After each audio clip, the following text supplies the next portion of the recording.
Hello students, आज हम discuss करने वाले हैं चैप्टर फर्स्ट एनसीईआरटी बुक का सॉल्यूशन। ठीक है। Solution means a homogeneous mixture of two or more than two components. Homogeneous mixture means ऐसे मिक्सचर्स जिनका कंपोजिशन कंप्लीटली यूनिफॉर्म होता है या उनकी प्रॉपर्टीज जो है वो यूनिफॉर्म होती है उस सॉल्यूशन में पूरे में, तो हम उसको कहेंगे होमोजेनियस मिक्सचर। यूनिफॉर्म होने से मीनिंग ये हो गया कि सपोज आपने वाटर में सॉल्ट ऐड किया है और फिर इससे जो सॉल्यूशन प्रिपेयर होगा उसको देख करके आप उसमें ये नहीं बता सकते हैं कि वाटर में सॉल्ट डिज़ोल्व किया है या फिर शुगर डिज़ोल्व की है। इसका रीज़न ये होगा कि वाटर और सोल्ट के जो पार्टिकल्स हैं वो एक दूसरे में कंप्लीटली डिजोल्व हो चुके हैं, उनकी कंपोजिशन यूनिफॉर्म हो गई है। ठीक है। इस चैप्टर के इस वीडियो में हम बाइनरी सॉल्यूशंस के बारे में डिस्कस करने वाले हैं। बाइनरी सॉल्यूशंस मींस एक ऐसे सॉल्यूशंस जो टू टाइप के कंपोनेंट्स को एग्जिस्ट करते हैं। ठीक है, मतलब टू टाइप के कंपोनेंट से बने हुए होते हैं। टू टाइप के कंपोनेंट से मतलब हमारे यहाँ हो गया, एक कंपोनेंट होगा हमारा सोल्यूट और दूसरा कंपोनेंट जो होगा वो होगा सॉल्वेंट। और ये दोनों कंपोनेंट मिलकर के बनाते हैं सॉल्यूशन। ठीक है। अब हम बात करेंगे सोल्यूट की। सोल्यूट सॉल्यूशन का ऐसा कंपोनेंट होता है जो स्मॉल क्वांटिटी में प्रेजेंट होता है। ठीक है। सोल्यूट ऐसा कंपोनेंट है जो सॉल्यूशन में स्मॉल अमाउंट में प्रेजेंट होता है।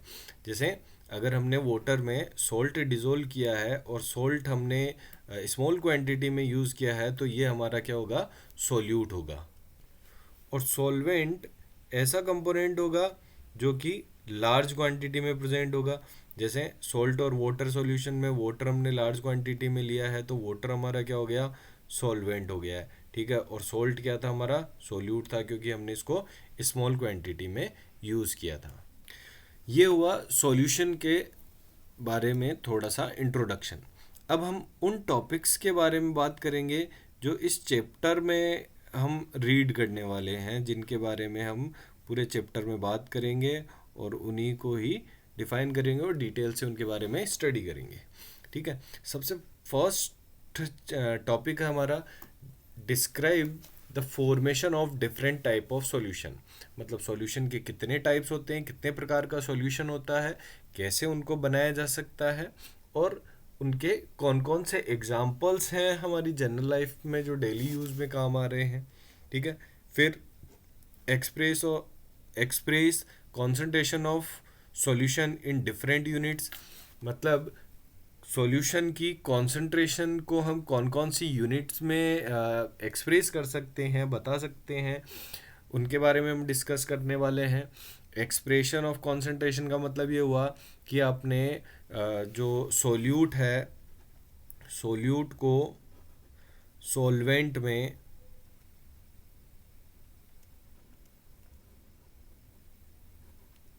सॉल्वेंट में कितने अमाउंट में इसको ऐड किया है और पर लीटर या पर केजी इसका अमाउंट कितना होगा, उसको हम कंसंट्रेशन टर्म्स कहेंगे या उनकी यूनिट्स को हम कंसंट्रेशन टर्म्स कहेंगे। कौन कौन सी यूनिट्स में हम उनको डिफाइन करेंगे उनके बारे में हम डिस्कस करने वाले हैं। फिर थर्ड टॉपिक होगा हमारा state and explain of Henry's and Raoult's law. Henry और राउल्ट लॉ को हम इसमें डिफाइन करने वाले हैं। हेनरी ने सॉल्यूशंस के बारे में कौन कौन सी प्रॉपर्टीज़ बताई हैं उनके बारे में डिस्कस करेंगे। राउल्ट ने किस टाइप के सॉल्यूशंस के बारे में बताया है, कौन कौन सी प्रॉपर्टीज़ हैं जो जो राउल्ट के लॉ को डिफ़ाइन करती है या उनको एक्सप्लेन करती है, उसके बारे में डिस्कस करेंगे। इसके बाद हमारा नेक्स्ट टॉपिक है distinguish between ideal and non ideal solution. अभी जिस लॉ के बारे में अभी हम बात कर रहे थे, राउल्ट्स लॉ, राउल्ट्स लॉ ही एक्चुअल में आइडियल और नॉन आइडियल सॉल्यूशन के बारे में हमें बताता है। ठीक है, तो राउल्ट्स लॉ के बारे में हम डिस्कस करने वाले हैं। फिर इसके बाद आता है explain of deviation of real solutions from Raoult's law. मतलब जो एक्चुअल सॉल्यूशन होते हैं वो राउल्ट लॉ से डेविएशन क्यों शो करते हैं, या किस किस टाइप का डेविएशन वहाँ प्रेजेंट हो सकता है, हम उसके बारे में डिस्कस करेंगे। मतलब राउल्ट ने तो अपना लॉ दे दिया, बट सारे सॉल्यूशन ऐसे नहीं है जो राउल्ट के लॉ को फॉलो करते हैं। ठीक है, क्यों नहीं फॉलो करते हैं, फॉलो करेंगे तो किस कंडीशन में करेंगे, हम उसके बारे में यहाँ डिस्कस करने वाले हैं। फिर उसके बाद आती है कोलिगेटिव प्रॉपर्टीज़। कोलिगेटिव प्रॉपर्टीज़ के बारे में हम डिस्कस करने वाले हैं। हम थोड़ा सा मैं यहाँ इसके बारे में बता देता हूँ। कोलिगेटिव प्रॉपर्टीज़ ऐसी प्रॉपर्टीज़ होती है सॉल्यूशन की जो उसके नेचर पे डिपेंड नहीं करके और उस सॉल्यूशन में प्रेजेंट सोल्यूट के पार्टिकल्स पर या नंबर ऑफ सोल्यूट पार्टिकल्स पर डिपेंड करती है, उनको हम कॉलिगेटिव प्रॉपर्टीज़ कहेंगे। और उनका मोलर मास के साथ कोरिलेशन क्या रहेगा उसके बारे में हम यहाँ डिस्कस करने वाले हैं। फिर उसके बाद क्या जितने भी सॉल्यूशन होते हैं वो एक्चुअल सोल्यूट के मोलर मास को रिप्रेजेंट करते हैं या नहीं करते हैं। नहीं करते हैं तो ऐसा क्यों होता है, करते हैं तो उसके लिए हमें क्या करना पड़ेगा, उन सब चीज़ों के बारे में हम यहाँ डिस्कस करने वाले हैं। क्लियर है? तो इस वीडियो में हम सबसे फर्स्ट वाले टॉपिक को अच्छे से एक्सप्लेन करने वाले हैं कि कौन कौन से सॉल्यूशंस को हम किस टाइप से बनाए जा सकते हैं और सॉल्यूशन के टाइप कौन कौन से हो सकते हैं। ठीक है, तो हमारे पास फर्स्ट टॉपिक जो है वो ये आ गया है, describe the formation of different type of solutions. ठीक है, अब सॉल्यूशन के टाइप्स के बारे में बात करें तो सॉल्यूशन के टाइप्स को हमने सॉल्वेंट सॉल्वेंट की फिजिकल स्टेट के बेसिस पर हमने क्लासिफाई किया है। सॉल्वेंट की फिजिकल स्टेट का मतलब ये हुआ, जैसे सपोज आपके पास water water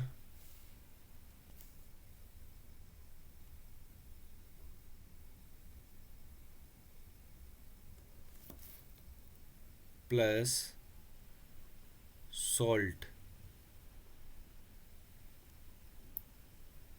water plus salt solution है।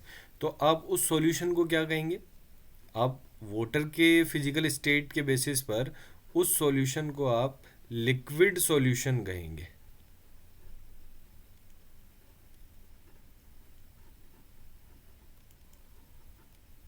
ठीक है, लिक्विड क्यों कहा भाई, जो लार्ज अमाउंट में हमें दिखाई देगा उसी के बेसिस पर तो हम उसकी फिजिकल स्टेट को डिफाइन करेंगे। इसीलिए ये जो पूरा क्लासिफिकेशन है ये सॉल्वेंट की फिजिकल स्टेट के बेसिस पर किया हुआ है। ठीक है, जिनमें सबसे पहले हम बात करेंगे गैसियस सॉल्यूशन की। गैसियस सॉल्यूशन मीन सॉल्वेंट कैसा होगा हमारा, गैसियस या गैस स्टेट में होगा, और सोल्यूट गैस, लिक्विड और सॉलिड तीनों में से किसी भी टाइप का हो सकता है। सबसे पहले हम बात करेंगे गैस और गैस, मतलब सॉल्वेंट भी गैस है और सोल्यूट भी गैस है। तो इसका सबसे अच्छा एग्जांपल है mixture of oxygen and nitrogen. ठीक है, और जनरल लाइफ में यूज़ होने वाला जो एग्जांपल है वो है air. Air, nitrogen, oxygen, hydrogen, CO2 और बहुत सारी टाइप की गैसेस से मिलकर के बनी होती है। तो हम यहाँ कह सकते हैं कि एयर एक गैस गैस सॉल्यूशन का बहुत अच्छा एग्जाम्पल हो सकता है। नाउ सेकंड, सॉल्वेंट गैस है और सोल्यूट लिक्विड है, मतलब लिक्विड डिजोल्व है किसमें, गैस में। तो इसका एग्जाम्पल हो सकता है chloroform mix in nitrogen gas. और एक्चुअल में जितना भी कोई वेपराइजेशन हो सकता है या वेपराइजेशन ऑफ लिक्विड का, लिक्विड जो है वो एक अच्छा एग्जांपल हो सकता है लिक्विड डिजोल्व इन गैस। क्योंकि जो लिक्विड है वो जब वेपराइज होते हैं, वेपर में कन्वर्ट होते हैं, तो एक्चुअल में गैस पार्टिकल्स में कन्वर्ट हो रहे होते हैं और एयर में डिजोल्व हो रहे होते हैं। तो ये बहुत अच्छा एग्जांपल हो गया लिक्विड का गैस में डिजोल्व होने का। थर्ड है हमारे पास gas solvent solute solid means solid dissolve हो रहा है किसमें, गैस में, तो solid dissolve in gas, example हो गया कैम्फर इन नाइट्रोजन गैस। और हम एक इस फेनोमेना को जनरल एग्जांपल अगर या नेम देना चाहें तो हम कह सकते हैं कि ये सब्लिमेशन ऑफ सॉलिड हो गया। सब्लिमेशन ऑफ सॉलिड्स में जितने भी सॉलिड्स हैं वो गैस में कन्वर्ट होते हैं।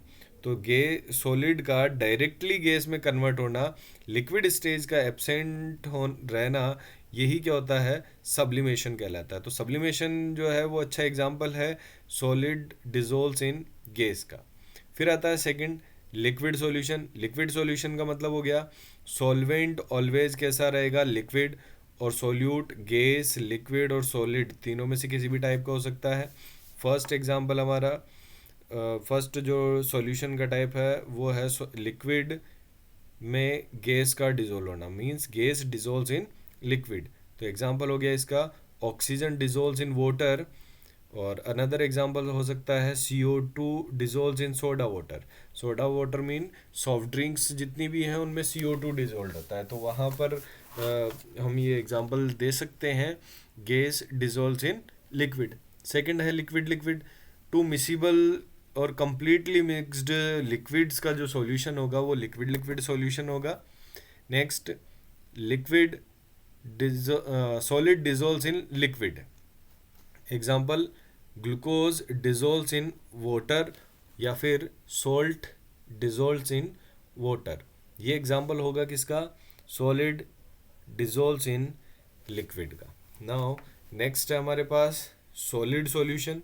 सॉलिड सॉल्यूशन को कैसे प्रिपेयर किया जा सकता है, यहाँ पर सॉल्वेंट जो है वो हमारा सॉलिड रहने वाला है, ठीक है, सॉल्वेंट हमारा सॉलिड रहने वाला है, सारे सॉल्वेंट्स क्या होंगे, सॉलिड रहेंगे, ठीक है। और सोल्यूट क्या क्या हो सकते हैं, सोल्यूट हमारे हो सकते हैं गैस, लिक्विड और सॉलिड। सबसे फर्स्ट एग्जांपल है गैस डिजोल्व्स इन सॉलिड, ठीक है, तो हम यहाँ कह सकते हैं solution of hydrogen in palladium. Actual में यहाँ एक फेनोमिना होता है जिसको हम ये कह सकते हैं कि यहाँ पर जो भी कोई गैस है जैसे हाइड्रोजन है तो वो पैलेडियम की सरफेस पे आकर के एड्जॉर्ब होती है, एड्जॉर्ब, ठीक है। और इस फेनोमिना को हम कह सकते हैं एड्जॉर्प्शन, एड्जॉर्प्शन ऑफ गैसेस।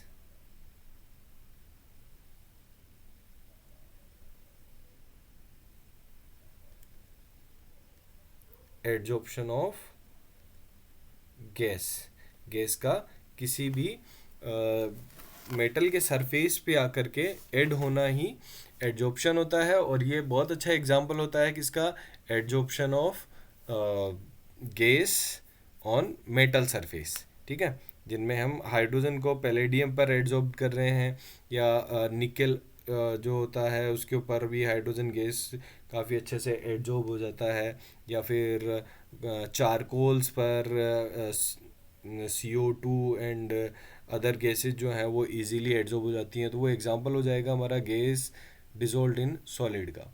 फिर liquid dissolve in solid, liquid dissolve in solid का एग्जांपल होगा amalgams. Amalgams mean solution of mercury and other metals, Hg plus zinc, it is known as zinc amalgam. Hg plus sodium means sodium amalgam, clear, okay. Now last example है इसका solid solid, means solvent और solute दोनों ही solid होंगे, ठीक है। और इसका सबसे अच्छा एग्जांपल जो है हमारी जितनी भी एलॉयज हैं, जितनी भी एलॉय मेटल्स हैं वो सारे एग्जांपल हैं किसके, सॉलिड सॉलिड सॉल्यूशन के, ठीक है। जैसे एक एग्जांपल के लिए अगर हम बात करें कॉपर प्लस टिन, ठीक है, कॉपर और टिन मिलकर के प्रोड्यूस करते हैं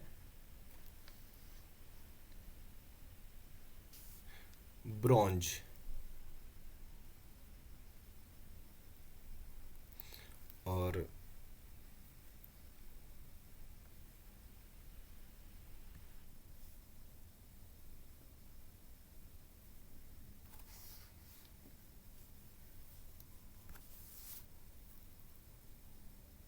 bronze. And another example is copper plus zinc, और ये बनाते हैं ब्रास.